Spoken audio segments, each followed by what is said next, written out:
सुना है वो जब बीरबल खिचड़ी बना रहा था तो सुबह उसने कहा तुम कैसे खड़े हो इस तपत को देख करके, तो उसने वहाँ खड़ा किया उस धोबी को और वो रात भर ठंड में खड़ा रहा।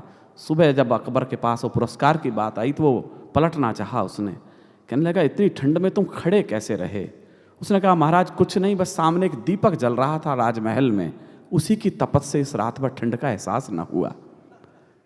यहाँ के अतिथि, मुख्य अतिथि शायद आवश्यक चले गए, लेकिन एक दीपक यहाँ है बाफना जी के रूप में, तो मेरा साहस है कि मैं कविता पाठ पढ़ सकता हूं। आपको प्रणाम निवेदित करता हूं।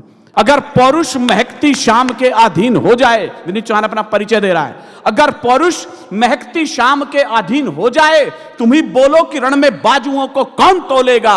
और ये खाली कुर्सियां ताली ना बजा दे तो मेरा नाम विनीत चौहान नहीं। अगर पौरुष महकती शाम के अधीन हो जाए, तुम ही बोलो कि रण में बाजुओं को कौन तोलेगा। अगर हम भी जुल्फ चुंबन की भाषा बोलने लग जाएं, कहो फिर आग की भाषा को आखिर कौन बोलेगा। कहो फिर आग, ये धरती रण में दुश्मन का कोई एहसान नहीं रखती। क्या है राजस्थान, क्या है हिंदुस्तान, ये धरती रण में दुश्मन का कोई एहसान नहीं रखती। जुगनू की द्योड़ी झुक जाएं ऐसे दिनमान नहीं रखती। और सीमा पर दुश्मन की जाकर जो मां का दूध लजा आए, भारत मां ऐसी कोई भी कायर संतान नहीं रखती। भारत मां ऐसी कोई भी कायर संतान नहीं रखती। क्या कहने। हमारे वीपी सिंह जी, रामकिशोर तिवारी जी राजस्थान के बाहर से आते हैं, कहने लगा पानी वानी तो है नहीं तुम्हारे यहाँ पर। मैंने कहा सर 2 लाइन सुन लो और आपको लगे राजस्थान धड़कनों में आ गया आपके, तो जरा उसे हथेलियों में ले आइएगा इस बार। था बहुत पानी, कहाँ है पानी राजस्थान का। राजस्थान के लोगों खामोश मत रहना, मैं आपकी तरफ से देश को जवाब दे रहा हूं। सूखा क्यों है यहाँ। था बहुत पानी मगर तलवार पर सब चढ़ गया है, इसलिए राजस्थान रेगिस्तान बनकर रह गया है। इसलिए राजस्थान रेगिस्तान बनकर रह गया है। चिंगारी के पास रहें तो शोले और भड़कते हैं। हम क्यों लड़ते हैं, क्यों मारने की बात करते हैं, क्यों 24 घंटे खून खच्चर करते हैं। कविता जैसा कुछ है तो आज विद्वत जनों की सभा है, ये काव्य गोष्ठी है, ये कवि सम्मेलन नहीं है। तो मैं अपना सर्वश्रेष्ठ पढ़ाने की कोशिश कर रहा हूं। चिंगारी के पास रहें तो शोले और भड़क, पाकिस्तान ज्यादा दूर नहीं है बॉर्डर जैसलमेर से।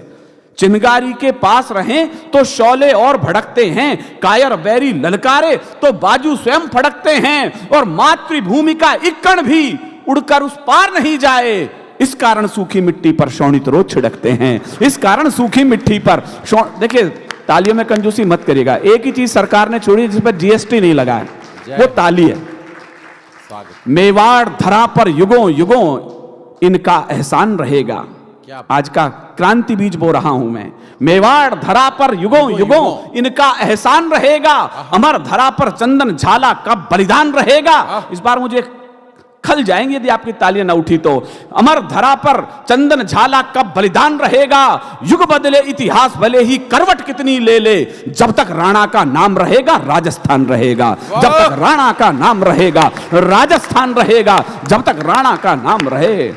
हम प्राण हथेली पर लेकर दिल में एहसास लिए बैठे। एक अंतिम मुक्तक सुन लीजिए, फिर एक कविता कह के वाणी को विराम दूंगा। हम प्राण हथेली पर, इसमें एक विलोमोक्ति अलंकार है, जरा विद्वत लोग बैठे हैं। हम प्राण हथेली पर जीने के लिए लोग जिंदगी मांगते हैं। मैंने कुछ विलोम शब्द प्रयोग किया है। ईश्वर से प्रार्थना करता हूं, मां बागेश्वरी से, कि ऐसा एक मुक्तक मुझसे और लिखवा ले तो मैं अपना कवि होने का भ्रम पाल लूंगा। हम प्राण हथेली पर लेकर दिल में एहसास लिए बैठे, दुश्मन के स्वागत की खातिर कुछ तोहफे खास लिए बैठे। बढ़ चले मृत्यु के परवाने, इसकी अंतिम लाइन आपकी ताली मांगती है बस। बढ़ चले मृत्यु के परवाने, जीने की है परवाह किसे। जीवन जीने की खातिर हम मृत्यु की प्यास लिए बैठे। जीवन जीने की खातिर हम मृत्यु की प्यास लिए बैठे। जीवन जीने की खातिर हम मृत्यु की प्यास लिए बैठे। जिंदाबाद। एक छोटी कविता सुन के आज के इस कवि सम्मेलन को हम वाइंड अप करते हैं। अभिनंदन। वो कविता पवन जी आपने आग्रह कर दिया है तो वकीलों का तो आदेश मान लेना चाहिए। वकील वो कील है कि तो ठुकती नहीं है, ठुकती है तो निकलती नहीं है। तो ये लाइन मैं सुना देता हूँ। ये मेरे जीवन की 2 कविताएं, 3 कविताएं, यदि कविता जैसा कुछ होगा तो उसमें ये काउंट की जाएंगी कि ये भी कविता जैसा कुछ विनीत को लिखना आ गया था। मेरे पिताश्री तो आज तक कहते हैं पता नहीं कौन मूर्ख इसको इतने मोटे मोटे लिफाफे देता है। मेरे स्कूल में होता तो मैं इसको चपरासी नहीं बनाता। मेरे पिता आज भी मुझे कभी मानने को तैयार नहीं है, लेकिन तो जनता का स्नेह है कि मैं उन्हें जा के कहता हूँ कि महाराज वहाँ देखो, वहाँ मुख्यमंत्री जी ने स्वागत किया, वहाँ बाफना सर ने माला पहन, कहला पता नहीं कैसे मैं तेरे को चपरासी नहीं बनाता। तो मैं वीडियो उनको जाके दिखाऊंगा कि देखो बाफना जी ताली बजा रहे, तो अब तो कभी मान लो मेरे को आप। ये कविता एक सच्ची घटना पर आधारित है जी। उदयपुर में उस समय महाराणा अमर सिंह का शासन था। उनके दो सेनापति थे, चूड़ावत और शक्तावत। चूड़ावत हमेशा आगे लड़ते थे हरावल दस्ते में। ये गौरव का विषय माना जाता है राजस्थान में। आप सब लोग जानते हैं कुर्सी के लिए, सत्ता के लिए बहुत सारी लड़ाइयां हुई हैं, लेकिन पूरे विश्व का पहला उदाहरण है ये। अभी तक मैंने थोड़ा बहुत इतिहास पढ़ा है कुलश्रेष्ठ जी, विश्व का बहुत ज्ञान है मुझे। आपने इससे बड़ी कोई कहानी सुनी मुझे बताइए, मैं अगली बार उस पर कविता लिख लाऊंगा। बलिदान पहले कौन होगा युद्ध में, इसके लिए कोई कंपटीशन हुआ हो, ये अकेली घटना है उदयपुर की। महाराणा अमर सिंह के यहाँ चूंडावत और शक्तावत थे। चूंडावत आगे लड़ते थे। शक्तावत को लगा यार ये पौरुष तो हो, ये गर्व हमें मिलना चाहिए। वो राणा के पास गए। राणा ने कहा, राणा जानते थे कि चूंडावत मानेंगे नहीं, तो उन्होंने उसके सामने एक शर्त रख दी कि उंठाला का किला है वो मुगलों के कब्जे में है, आप दोनों अपनी अपनी टुकड़ी लेके जाओ, जो भी पहले अंदर प्रवेश कर जाएगा वो आगे हरावल दस्ते में लड़ेगा। बस भूमिका समाप्त होती है। अब कविता आपसे वार्ता करती है। राणा को सपने में भी उम्मीद नहीं थी कि कल जो युद्ध होगा वो विश्व के इतिहास का अनूठा युद्ध होगा। मैं शुरू कर रहा हूं। जहां शीशले निज करतल पर युद्ध किया करते हैं, क्या है राजस्थान, मुझे मन दे दीजिएगा। मैं दावा कर रहा हूं कि आप आज की रात यदि कुछ याद रखेंगे तो विनीत चौहान की इन लाइनों को याद रखेंगे। जहां शीशले निज करतल पर युद्ध किया करते हैं और मान के धनी प्राण धन वार दिया करते हैं, राजस्थानी धरा, मैंने राजस्थान की परिभाषा दे दी हो तो मन रखने के लिए मुझे आशीर्वाद दीजिएगा। जहां शीशले निज करतल पर युद्ध किया करते हैं और मान के धनी प्राण धन वार दिया करते हैं, राजस्थानी धरा शौर्य की कथा कहा करती है। पानी कम है मगर रक्त की नदी बहा करती है। पानी कम है मगर रक्त की नदी बहा, थोड़ा मन दीजिए मुझेगा। पानी कम है मगर रक्त की नदी बहा करती हैं। जहां फूल सी कोमल नारी शोलों पर चलती हैं और वंश की बेल नुकीले भालों पर पलती हैं। राणा पुत्र अमर सिंह भी मेवाड़ वंश गौरव थे। चूड़ावत शक्तावत मानो शत्रु को रौरव थे, किंतु हरावल दस्ते में बस चूड़ावत लड़ते थे। शक्तावतिया देख देख कर मन ही मन कुड़ते थे। यह विचार उन सबको ही बालू सिंह तक ले आया, उनके सेनापति का नाम। यह विचार उन सबको ही बालू सिंह तक ले आया। उद्वेलित बालू सिंह भी झटपट राणा तक धाया। बोला, श्रीमन हम भी पौरुष तलवारें रखते हैं, फिर क्यों अग्रिम दस्ते में ये चूड़ावत लड़ते हैं। समरांगण में प्राणोत्सव का ये क्रम रोका जाए। जरा भाषा के कविता के लोग कहां हैं मुझे बताइएगा। समरांगण में प्राणोत्सव का ये क्रम रोका जाए।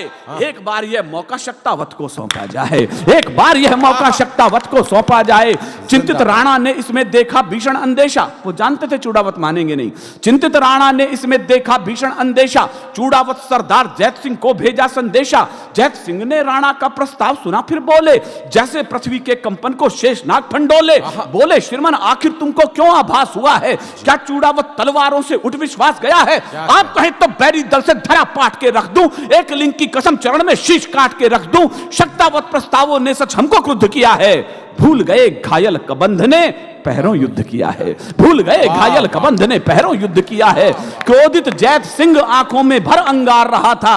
फिर देखिए उसका अधिकार। क्रोधित जैत सिंह आंखों में भर अंगार रहा था। जो मणि छिनने के भय से विषधर फुफकार रहा था। जो मणि छिनने के भय से विषधर, मुझे माफ कीजिएगा इतनी कम तालियों में मैंने जयपुर में कविताएं सुनाई नहीं है। मैं कविता पढ़ रहा हूं तो मेरा मन मिले। जो मणि छिनने के भय से विषधर फुफकार रहा था। राणा के समझाने पर भी दोनों खड़े हुए थे। विकट हरावल दस्ते खातिर जिद पर अड़े हुए थे। आखिर राणा को ही सूझी सहसा युक्ति नवेली, जिससे वे सुलझा सकते थे उलझी हुई पहेली। उंठाला का किला, जिससे वे सुलझा सकते थे उलझी हुई पहेली। अब क्या था, दोनों को अग्रिम पीढ़ी का हक तय करना था। कहने भाई साहब, राणा के समझाने पर भी दोनों खड़े हुए थे। विकट हरावल दस्ते खातिर जिद पर अड़े हुए थे। सहसा राणा को ही सूझी सहसा युक्ति नवेली, जिससे वे सुलझा सकते थे उलझी हुई पहेली। उंठाला का किला मुगल सब सैनिक सब कब्जा जाए हैं। इस कारण इस धरती पर घन काले घिर आए हैं। जो भी जाकर गढ़ में पहले प्रथम प्रवेश करेगा वही हरावल दस्ते में भी आगे सदा लड़ेगा। अब क्या था, ध्यान चाहता हूं मैं आपका। अब क्या था, दोनों को अग्रिम पीढ़ी का हक तय करना था। खुद को तो पता था कल क्या होगा। अब क्या था, दोनों को अग्रिम पीढ़ी का हक तय करना था। लड़ना क्या था, उन्हें मौत को जाकर ही वरना था। पूरी रात युगल योद्धाओं को तलवारें भाई, और उधर चिंतित राणा को नींद नहीं थी भाई। भोर हुई रणभेरी गूंजी और दुंदभी बोली, मेवाड़ी सुत चले खेलने आज खून की होली। आज नहीं निर्णय होना था हार और शुभ जय का। कहां है कविता के लोग? आज नहीं निर्णय होना था हार और शुभ जय का, आज सही अंतर होना था केवल विजय विजय का। मैं भाषा के लोगों से प्यार चाहता हूं भाई साहब, जिंदाबाद। आज सही अंतर होना था केवल विजय विजय का। मृत्यु दुल्हन की खातिर, मेरे रोंगटे खड़े इस लाइन को पढ़ते समय, मृत्यु दुल्हन की खातिर दो दूल्हे खड़े हुए थे। कौन वरेगा प्रथम उसे जिद पर अड़े हुए थे। कौन वरेगा प्रथम उसे जिद पर अड़े हुए थे। कौन वरेगा प्रथम उसे जिद पर अड़े हुए थे। और इधर धरती पर अर्थी अग्रिम सजी पड़ी थी। कैसा युद्ध रहा होगा, मेरा मन उद्वेलित है इसको पढ़ते समय। और इधर धरती पर अर्थी अग्रिम सजी पड़ी थी। पहले किसको वरूं, इसी उलझन में मृत्यु खड़ी थी। पहले किसको वरूं, इसी उलझन में मृत्यु खड़ी थी। पहले किसको वरूं, इसी उलझन में मृत्यु खड़ी थी। तो भिड़ने लगे काल से खुलकर वीर सुभट अभिमानी। युद्ध का दृश्य देखें, भिड़ने लगे काल से खुलकर वीर सुभट अभिमानी। लगी रक्त से खप्पर भरने काली और भवानी। दोनों योद्धा एक एक कर अरिदल काट रहे थे। दोनों योद्धा दुश्मन से जो भूतल पाट रहे थे। सहसा बालू सिंह का हाथी मुख्य द्वार पर आया। मैं रोमांच से भरा हुआ उस दृश्य को आपको मैं दावा करता हूं आपके रोंगटे खड़े हो जाएंगे। सहसा बालू सिंह का हाथी मुख्य द्वार पर आया। भाले जैसी देख नुकीली कीलों को चकराया। बार बार टक्कर की खातिर जो आगे बढ़ता था, उतना ही वो कील भयंकर देख देख हटता था। तो बालू सिंह हाथी से कूदा, दरवाजे पर आया, खड़ा हो गया, कील पकड़कर हाथी पर चिल्लाया, कहा महावत को हाथी को सीने पर आने दो और सभी शक्तावत वीरों को अंदर जाने दो। जिंदाबाद। और सभी शक्तावत वीरों। अच्छा लगा मुझे कविता सुन ली गई है, वरना तो मामला बड़ा ठंडा हो चुका था। और सभी शक्तावत वीरों को अंदर जाने दो। कहा महावत ने स्वामी ये कैसे अनरत कर दूं। कहा महावत ने स्वामी ये कैसे अनरत कर दूं। जिसका खाया अन्न उसी के तन पर बरछी धर दूं। बालू बोला वीर व्यर्थ मत नाहक समय गवाओ। समय आ गया मातृभूमि का बढ़कर कर चुका हो। समय आ गया मातृभूमि का बढ़कर कर चुका हो। विवश महावत ने हाथी तब आगे बढ़ा दिया था। विवश महावत ने हाथी तब आगे बढ़ा दिया था। बालू सिंह ने भिस्सीना कीलों पर अड़ा दिया था। हाथी ने मस्तक की टक्कर मारी जो प्रलयंकर। दरवाजे गिर गए किले के करते शोर भयंकर। गज मस्तक को भिगो रही थी शत शोणित पिचकारी। दिव्य आरती आज मृत्यु की गजने स्वयं उतारी। दिव्य आरती आज मृत्यु। क्या अद्भुत सुना है भाई। मैं भाव विभल हूं आपकी इन तालियों को लेकर के कि आपने कविता का स्तवन कर दिया है। हाथी शोणित की पावन गंगा में नहा चुका था। हाथी शोणित की पावन गंगा में नहा चुका था। और बालू सिंह भी उधर रक्त के धारे बहा चुका था। बालू सिंह भी, अब सीन यह है कि बालू सिंह का हाथी एंट्री ले रहा है। जैत सिंह क्या करता है, बस 2 मिनट में कविता समाप्त होती है। उधर जैत सिंह भी रण में इतिहास नवल गढ़ता था। वो किले के पीछे चढ़ा। उधर जैत सिंह भी रण में इतिहास नवल गढ़ता था। बना शत्रु को काल सर्प वो कंगूरे चढ़ता था। जो ही वीर सीढ़ियों से चढ़ कंगूरे तक आया, गोली लगी वक्ष पर, सहसा वीर धरा पर आया। सारे सपने बिखर गए जैत सिंह के। कहला अब कोई चांस नहीं है। वो कूदने ही वाला था बस अंदर। इधर जैत सिंह, बालू सिंह का हाथी एंट्री ले रहा है। वीर वो नहीं है सर जो मृत्यु को सामने देखकर विजय की कल्पना छोड़ दे। वीर वो है जो मृत्यु से पंजा भिड़ा करके अंतिम क्षण तक विजय के द्वारों को ठोकरों से खोल दे। जैत सिंह इसी का नाम था। और उधर इतिहास नवल गढ़ता था। बना शत्रु को काल सर्प को कंगूरे चढ़ता था। जो ही वीर सीढ़ियों से चढ़ कंगूरे तक आया, गोली लगी वक्ष पर, सहसा वीर धरा पर आया। सोचा अगर किले में पहले बालू कदम धरेगा, वही हरावल दस्ते में भी आगे सदा लड़ेगा। वही हरावल दस्ते में भी आगे सदा लड़ेगा। शीश कलम करके ही कोई कर्ज अदा करता है। कलम के 2 अर्थ हैं सर इसमें। रामकिशोर तिवारी पंडित जी को मैं सौंप रहा हूं। शीश कलम करके ही कोई कर्ज अदा करता है, और कलम के लिए विषय वो नए नए धरता है। युद्ध देव को जब शोणित का पुण्य अर्घ चढ़ता है, तब जाकर ही सैनिक जय के पथ पर कुछ बढ़ता है। तब जाकर ही सैनिक जय के पथ पर कुछ बढ़ता है। तो लगी तनिक ना देर, अंतिम लाइन और मुझे विदा कीजिएगा। जय सिंह ने एंट्री कैसे ली है? लगी तनिक ना देर उसे भीषण निर्णय लेने में, विजय सुनिश्चित लगी उसे निज शीश काट देने में। तो उन ठाला का किला, एक एक हाथ खड़ा हो जाए मुझे अच्छा लगेगा। उन ठाला का किला जब ये घटना देख रहा था, एक वीर निज शीश काटकर अंदर फेंक रहा था। एक वीर निज शीश काटकर अंदर फेंक रहा था। एक वीर निज शीश काटकर अंदर फेंक रहा था। तो काल ठुटक कर रुका, काल ठिठक कर रुका, स्वयं ये उसको दृश्य नया था।